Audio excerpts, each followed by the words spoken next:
नमस्कार, आप देख रहे हैं गुड न्यूज टुडे। शाम के 7 बज चुके हैं। 7 सवाल लेकर हम फिर से हाजिर हैं। मैं हूं अनंत भट्ट। कार्यक्रम में आज भी बात होगी श्रद्धा मर्डर केस की। इस जघन्य हत्याकांड में रोज नए नए चैप्टर खुल रहे हैं। अब इस मामले में श्रद्धा की एक चिट्ठी सामने आई है। इस चिट्ठी ने भी कई सवाल खड़े कर दिए हैं। दूसरी तरफ आफताब की एक नोटबुक भी उजागर हुई है। कार्यक्रम में आज हम सवालों के जरिए इन नए खुलासों को टटोलेंगे और हमारा पहला सवाल अब आपके सामने है। हमारा पहला सवाल है, क्या श्रद्धा को पता था कि आफताब उसकी हत्या कर सकता है? जिस चिट्ठी के बारे में पता चला है वो श्रद्धा ने पुलिस को लिखी थी। इस चिट्ठी में उसने आफताब की हरकतों और साजिशों का पूरा ब्यौरा सामने रखा है।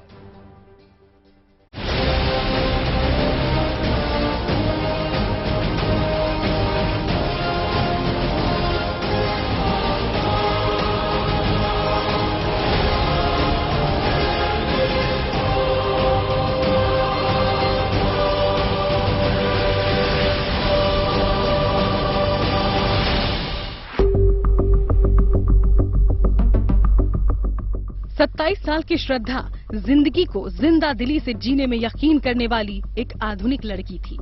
उसका बिंदास अंदाज और उत्साह से लबरेज चेहरा आज भी श्रद्धा के दोस्तों के जहन में है। एक पुराने वीडियो में श्रद्धा एक प्ले में हिस्सा लेती हुई देखी जा सकती है। इस वीडियो को देखकर यह अंदाजा बिल्कुल भी नहीं लगाया जा सकता कि वो आफताब के साथ रिश्तों की पेचीदगियों में इस कदर उलझी थी कि वहां से उसका निकलना मुमकिन नहीं था। आफताब के साथ रिलेशन में रहते हुए श्रद्धा की जान को लगातार खतरा था। इस बात से श्रद्धा खुद भी वाकिफ थी। इसका खुलासा हुआ है एक खत से, जिसे उसने पुलिस को लिखा था। इस चिट्ठी में उसने आफताब की हरकतों और उसकी साजिशों के बारे में भी पूरा खुलासा किया था। श्रद्धा ने आज से ठीक 2 साल पहले यानी 23 नवंबर 2020 को मुंबई पुलिस को एक चिट्ठी लिखी थी। उस खत में न केवल श्रद्धा ने अपना पूरा दर्द बयां किया था, बल्कि उसमें उसने आफताब के खतरनाक इरादों का जिक्र करते हुए पुलिस से जान बचाने की गुहार भी लगाई थी। पुलिस ने हमें बताया कि वो लेटर की कॉपी जो मीडिया के पास भी है, वो उन्होंने लेटर दिया था। पुलिस ने इस मामले में जांच पड़ताल भी की। इस एरिया के डीसीपी जोन 3 के जो सुहास बाउचे है, उन्होंने सुबह मीडिया को बताते हुए कहा कि पूरी तहकीकात की गई थी, लेकिन आफताब के माँ बाप इस मामले में बीच में पड़े और सुलझाने में पूरा प्रयत्न किया, जिसके बाद ये मामला थोड़ा सा ठंडा पड़ गया और दोनों के बीच बातें जो है ठीक सी हो गई। श्रद्धा ने चिट्ठी में अपनी पूरी आपबीती बताते हुए पुलिस को लिखा था कि आफताब मेरे साथ मारपीट और गाली गलौज करता रहता है। आज उसने मेरा गला घोंटकर जान से मारने की कोशिश की। वो मुझे धमकाता है और ब्लैकमेल करते रहता है कि वो मुझे मारकर टुकड़े टुकड़े करके फेंक देगा।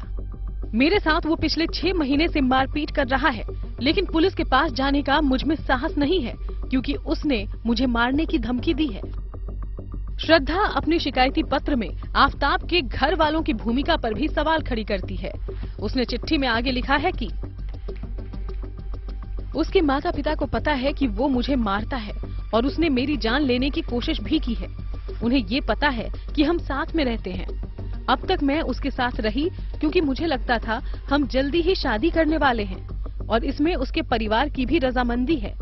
लेकिन अब मैं उसके साथ नहीं रहना चाहती, इसलिए मुझे अगर कोई भी शारीरिक क्षति हो तो इसके लिए उसे जिम्मेदार माना जाना चाहिए, क्योंकि वो जान से मारने की धमकी देकर ब्लैकमेल कर रहा है और उसने कहा है कि वो मुझे जहां भी देखेगा मुझे नुकसान पहुंचाएगा। श्रद्धा के खत से ये साफ जाहिर है कि वो आफताब के साथ अपने रिश्ते से आजिज आ चुकी थी और वो इस रिश्ते से निकलना चाहती थी, लेकिन ऐसा हो नहीं सका। पुलिस का दावा है कि उसने श्रद्धा का खत मिलने के बाद एक्शन लिया था। तुलिंज पुलिस स्टेशन के अधिकारियों के मुताबिक श्रद्धा के शिकायती पत्र के बाद उन्होंने आफताब को समन किया था। पुलिस ने कहीं न कहीं ये भी बताया कि इंटेरोगेशन हुआ जरूर था, लेकिन श्रद्धा वालकर क्या प्यार में थी और देख नहीं पाई, या उसे ज्यादा बहलाया फुसलाया और कहा कि मैं परिवर्तन करूंगा, लेकिन वाकई में हुआ नहीं। पुलिस का कहना है कि इसके पहले कि वो किसी भी तरह की कार्रवाई करती, श्रद्धा ने अपनी शिकायत वापस ले ली।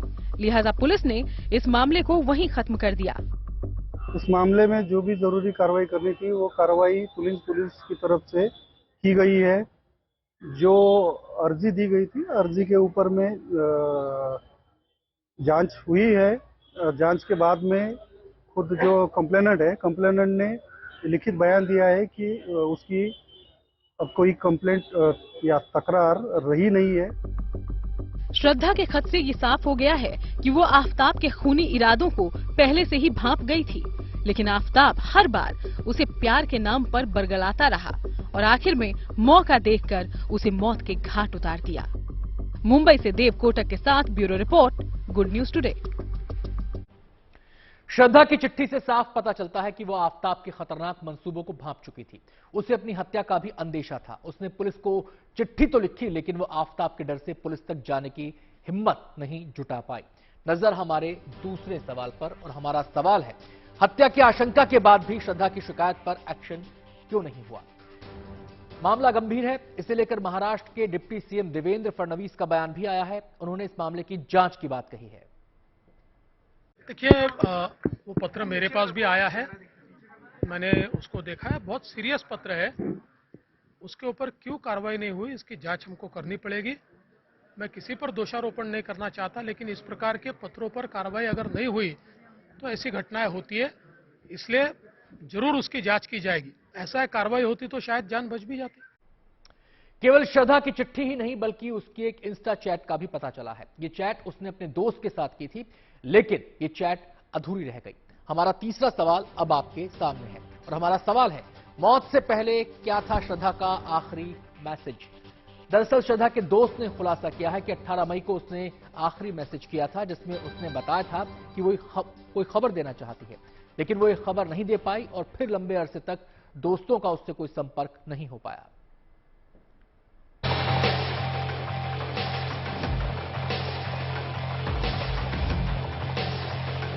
पुलिस के मुताबिक आफताब ने श्रद्धा का कत्ल 18 मई की रात में किया था। अब गुड न्यूज टुडे को श्रद्धा के इंस्टाग्राम चैट की डिटेल मिली है, जो कि उसी दिन यानी 18 मई की है। माना जा रहा है कि वो चैट श्रद्धा की आखिरी चैट थी। ये चैट श्रद्धा ने अपने दोस्त के साथ की थी, लेकिन उनके बीच की ये चैट अधूरी रह गई थी। श्रद्धा इस चैट में अपने दोस्त को एक बड़ी खबर देने की बात कहती है। 18 मई की शाम 4:34 पर श्रद्धा ने एक दोस्त को लिखा कि मेरे पास एक खबर है। इसके तुरंत बाद उसने दूसरा मैसेज लिखा कि आज मैं कुछ चीज में बहुत ज्यादा व्यस्त थी। थोड़ी देर के बाद श्रद्धा के दोस्त ने श्रद्धा के मैसेज का जवाब देते हुए पूछा कि क्या खबर है, लेकिन श्रद्धा ने उसके मैसेज का रिप्लाई नहीं किया। इसके बाद श्रद्धा का दोस्त श्रद्धा से संपर्क करने की कई बार कोशिश करता है, लेकिन उसे कोई जवाब नहीं मिलता है। जिस दिन श्रद्धा की हत्या हुई, जिस दिन उसका कत्ल हुआ, वो उस दिन कुछ खबर बताना चाहती थी। 18 मई के दिन श्रद्धा ने अपने दोस्त को इंस्टाग्राम के जरिए संदेश भेजा। मैसेज में लिखा था कि दोस्त तुम कहाँ हो, कुछ न्यूज है, कुछ खबर है, वो बतानी है। कुछ समय बाद, कुछ देर बाद उस दोस्त ने श्रद्धा के मैसेज का जवाब दिया और ये कहा कि क्या हुआ, किस खबर के बारे में तुम बात करना चाहती हो। लेकिन उसके बाद श्रद्धा का कोई जवाब नहीं आया। श्रद्धा और आफताब मुंबई से कुछ दिन पहले ही दिल्ली शिफ्ट हुए थे। ऐसे में श्रद्धा के दोस्त श्रद्धा की खैर खबर लेने की कोशिश कर रहे थे। जब श्रद्धा के दोस्त को कई कोशिशों के बाद भी श्रद्धा की खैरियत नहीं मिली, तो उसने आखिरकार श्रद्धा के लिव इन पार्टनर आफताब से संपर्क करने की कोशिश की। उसने करीब 4 महीने बाद 15 सितंबर को शाम में 4:35 पर आफताब को टेक्स्ट करते हुए पूछा, भाई क्या हाल चाल है, कहाँ हो आजकल, तुमसे बात करनी है, श्रद्धा को बोलो कि वो मुझे कॉल करे। लेकिन आफताब ने भी श्रद्धा के दोस्त का मैसेज नजरअंदाज कर दिया और उसे किसी तरह का कोई जवाब नहीं दिया। कि मई, जून, जुलाई, अगस्त यानी 4 महीने तक लगातार वो श्रद्धा से संपर्क करने की कोशिश कर रहा था, कोई जवाब नहीं आया और इसलिए उसने आफताब को संदेश भेजा। आफताब ने संदेश पढ़ा सितंबर में, लेकिन उसका जवाब नहीं दिया। उसने आफताब को एक बार कॉल भी किया, लेकिन आफताब ने वो कॉल भी नहीं उठाया। श्रद्धा मर्डर केस की गुत्थी सुलझाने में लगी दिल्ली पुलिस के सामने ये चैट एक अहम सबूत साबित हो सकता है। लिहाजा पुलिस आफताब, श्रद्धा के और चैट्स की जानकारी खंगालने में लगी हुई है। इसी बीच पुलिस ने श्रद्धा के मैनेजर रहे करण बरार को मुंबई से दिल्ली बुलाया है। असल में मुंबई पहुंची दिल्ली पुलिस की टीम ने वहां वसई में भी करण से पूछताछ की थी। करण से श्रद्धा ने आफ्ताब के हिंसक बर्ताव का जिक्र किया था और बताया था कि किस तरह से वो उसके साथ मारपीट करता था। दिल्ली पुलिस अब करण को दिल्ली बुलाकर और जानकारी जुटाने की तैयारी कर रही है। ये मैंने यही इन्फॉर्मेशन शेयर की कि जो उसके साथ में हाथापाई हुई थी नवंबर में और जो फर्स्ट टाइम में श्रद्धा ने रिपोर्ट किया था, बस वही डिटेल मैंने शेयर। उसके बाद क्या किया आपने जब आपको मालूम पड़ा?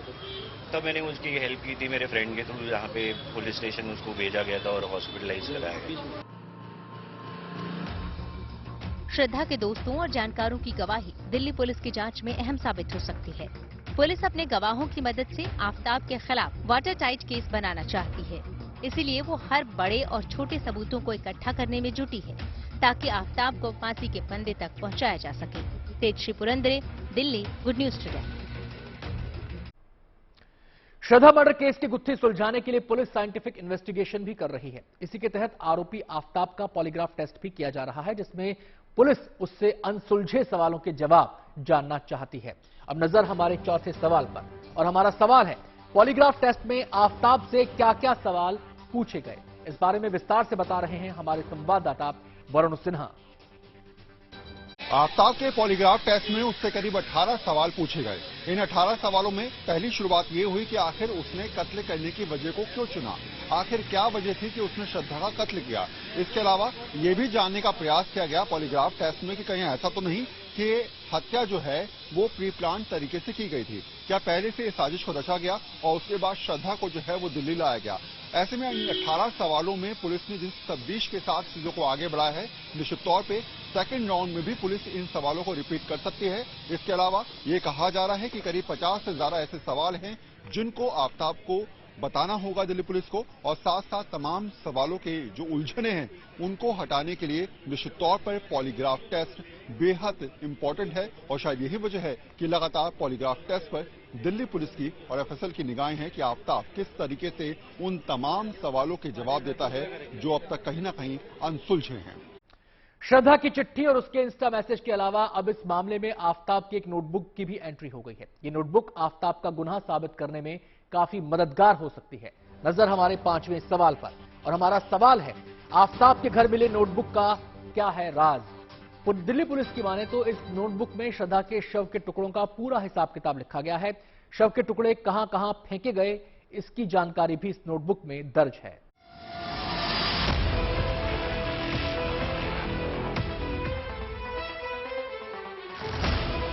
श्रद्धा हत्याकांड में हर दिन नए नए खुलासे हो रहे हैं। हत्या करने के बाद कातिल ने शव को ऐसे ठिकाने लगाया कि श्रद्धा की मौत को साबित कर पाना पुलिस की सबसे बड़ी चुनौती बनी हुई है।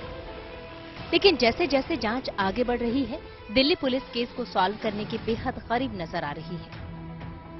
कातिल के घर की तलाशी के दौरान दिल्ली पुलिस के हाथ कुछ ऐसा लगा है जो श्रद्धा मर्डर मिस्ट्री को सुलझाने में बहुत मददगार साबित हो सकती है। दिल्ली पुलिस का ये सनसनीखेज खुलासा आफ्ताब के घर से बरामद एक नोटबुक के बारे में है। दिल्ली पुलिस की माने तो इस नोटबुक में बाकायदा श्रद्धा की लाश के टुकड़ों का हिसाब किताब लिखा है। इस नोटबुक में लाश के अलग अलग टुकड़ों को किन किन जगहों पर ठिकाने लगाया गया, उसकी पूरी जानकारी लिखी हुई है। आफ्ताब कत्ल के बाद श्रद्धा के शव के एक एक कर टुकड़े को ठिकाने लगाता और नोटबुक में इसका हिसाब रखता। इसी नोटबुक की मदद से पुलिस ने महरौली के जंगलों से श्रद्धा की लाश के कई टुकड़े बरामद किए। इस नोटबुक की निशानदेही पर पुलिस को हड्डियां और जबड़े का हिस्सा मिला। इन हड्डियों और बाकी सबूतों को जांच के लिए सीबीआई की सीएफएसएल में भेज दिया गया है। आफ्ताब के बयान और नोटबुक के डिटेल के आधार पर पुलिस ने सबूतों की तलाश की और जांच में आफ्ताब की नोटबुक बड़ा जरिया बन गया। दिल्ली पुलिस को एक नोटबुक मिली है। अब जांच में नोटबुक को भी पुलिस रख रही है। अभी तक जो कुछ भी था पुलिस के पास वो उसका इकबालिया बयान था आफ्ताब का। अब आफ्ताब के इकबालिया बयान के आधार पर दिल्ली पुलिस की टीम न सिर्फ महरौली के जंगलों की खाक छान रही थी, बल्कि वहां से वो आगे बढ़ते हुए मैदान गढ़ी के तालाब तक पहुंची। दिल्ली पुलिस को आफ्ताब के घर से एक रफ साइट प्लान मिला है। पुलिस के हाथ जो रफ साइट प्लान लगा है उसमें कुछ नक्शे, ड्राइंग और जगहों के नाम लिखे हैं। इस रफ साइट प्लान में 5 लोकेशन का जिक्र है। पहला, इनमें महरौली का जंगल, दूसरा मैदान गढ़ी, तीसरा मैदान गढ़ी का तालाब, चौथा महरौली का 100 फुटा रोड, और 5वां गुरुग्राम की डीएलएफ फेज 3 के कुछ जगहों के नाम लिखे हैं। पुलिस को पुख्ता यकीन है कि आफताब ने इन्हीं जंगलों पर श्रद्धा की लाश के टुकड़े, उसके कपड़े और हथियारों को ठिकाने लगाया है। पुलिस को शक है कि आफताब ने लाश के टुकड़े करने वाली आरी और ब्लेड को गुरुग्राम में ही डीएलएफ फेज 3 की झाड़ियों में फेंका है, जबकि चापड़ महारौली के 100 फुटा रोड पर मौजूद एक कूड़ेदान में फेंका। पुलिस सूत्रों की माने तो आफताब ने श्रद्धा के कपड़ों के बारे में भी जानकारी दी है। पुलिस के मुताबिक कत्ल के बाद श्रद्धा के कपड़े को आफताब ने छतरपुर के कूड़े में फेंक दिया था। पिछले 11 दिनों से दिल्ली पुलिस की गिरफ्त में मौजूद आफताब ये दावा कर रहा है कि वो पूछताछ में पूरी तरीके से पुलिस का सहयोग कर रहा है। यहां तक कि उसने ये भी कहा कि उसने एक नक्शा बनाकर दिल्ली पुलिस को दिया है, जिसके जरिए पुलिस हर उस जगह पहुंच सकती है जहां पर उसने शव के टुकड़ों को फेंका, आरी फेंकी। लेकिन पुलिस को अभी तक इस मामले में सिर्फ कुछ हड्डियां बरामद हुई हैं। ना श्रद्धा का सिर मिला है, न आरी मिली है और न ही श्रद्धा का फोन अभी तक पुलिस बरामद कर सकी है। आफताब के घर से बरामद नोटबुक और रफ साइड प्लान से दिल्ली पुलिस को जांच में आगे बढ़ने की राह मिली है। पुलिस ने कोर्ट में भी आफताब के घर से मिले सबूतों के बारे में जिक्र करते हुए कहा था कि अभी उन सबूतों के आधार पर और जांच की जानी है। आज दिल्ली पुलिस एक बार फिर से आफताब के घर पर सबूतों की तलाश में पहुंची और वहां की जांच पड़ताल की। Himanshu Mishra, Delhi, good news today. Aftab के शातिर दिमाग के सच को जानने के लिए दिल्ली पुलिस पूरी शिद्दत के साथ लगी हुई है। सुरागों की तलाश में वो किसी भी सिरे को छोड़ना नहीं चाहती। इसी सिलसिले में पुलिस ने मुंबई में आफताब के भी 3 दोस्तों से पूछताछ की है। हमारा छठा सवाल अब आपके सामने है और हमारा सवाल है, आफताब के दोस्तों से पुलिस ने क्या पूछताछ की? इस बारे में पूरी जानकारी दे रहे हैं मुंबई से हमारे संवाददाता दिव्येश सिंह। दिल्ली पुलिस की जो टीम वसई में है, उन्होंने जांच करते हुए आफताब के 3 मित्रों की पूछताछ की है, उनकी स्टेटमेंट रिकॉर्ड की है। इसमें आफताब की 2 महिला मित्र और 1 पुरुष मित्र शामिल है। तीनों को ही करीब 2 से 3 घंटे तक पूछताछ के लिए मानिकपुर क्राइम ब्रांच यूनिट में बुलाया गया, जहां उनसे मंगलवार को पूछताछ की गई, उनकी स्टेटमेंट दर्ज की गई। सूत्रों के मुताबिक उन तीनों से ही यही पूछा गया कि आफताब का किस तरीके का व्यवहार था, आफताब से वो टच में थे क्या कांटेक्ट होता था आफताब से, और आफताब और श्रद्धा के रिलेशन कैसे थे। क्या आफताब श्रद्धा को मारपीट किया करता था? क्या आफताब हमेशा से इसी तरीके से वायलेंट नेचर का था? इन सारे सवालों के अलावा ये भी पूछा गया कि जब श्रद्धा ने पुलिस कंप्लेंट फाइल की थी, उसके बारे में उन्हें पता चला था क्या, क्योंकि उस समय आफताब ने श्रद्धा से माफी मांगी थी और सुसाइड करने की धमकी तक दी थी। इन सारे सवालों के अलावा आफताब के चरित्र के बारे में सवाल पूछे गए और इन सारे दोस्तों से यह भी पूछा गया कि आखिरी बार आफताब से उनकी क्या बातचीत हुई और जब उन्होंने श्रद्धा के बारे में पूछताछ की तो क्या पता चला। श्रद्धा मर्डर केस को लेकर सियासी गलियारों से बयान सामने आ रहे हैं। पहले राजस्थान के मुख्यमंत्री अशोक गहलोत के बयान को लेकर सियासत करवाई, अब असम के मुख्यमंत्री हेमंत बिस्वा शर्मा का बयान सामने आया है। हमारा 7वां और आखिरी सवाल अब आपके सामने है। सवाल है, श्रद्धा हत्याकांड सियासत का मुद्दा क्यों बन रहा है? आइए आपको दिखाते हैं कि दोनों नेता श्रद्धा हत्याकांड पर क्या कह रहे हैं। लाभ जिहाद का खिलाफ बहुत बड़ा कानून देश में बनना चाहिए। तो ये आफताब श्रद्धा का जो कांड हुआ, इस कांड से ये दोबारा प्रूव हुआ है कि देश को लाभ जिहाद का खिलाफ बहुत कड़ा कानून का जरूरत है। पर आपको क्यों लगता है ये तो एक क्राइम का केस है, ये कम्युनल केस कैसे हो गया? आपका डिस्ट्रिक्ट में क्राइम है, मेरा डिस्ट्रिक्ट में लाभ जिहाद है। आपका और मेरा बीच में नजरिया का डिफरेंस है। ये घटना है, ये घटना दुर्घटना है। ये तो नाम दे दिए गए हैं, नाम दे दिए गए हैं, जुमले कर दिए गए हैं, जुमले कर दिए गए हैं। आप इसको किसी रूप में ले लीजिए, ये तो कोई नई बात नहीं। सदियों से इंटरकास्ट, इंटर धर्म के नाम पे जो शादी होती है, कोई नई बात तो नहीं है। पर जब आपने टारगेट बना दिया एक कौम को, एक धर्म को, उसके आधार पे आपकी राजनीति चल रही है देश के अंदर, उसका फायदा आपको मिल रहा है, क्योंकि धर्म के नाम पर, जाति के नाम पर इकट्ठा। कार्यक्रम में आज इतना ही।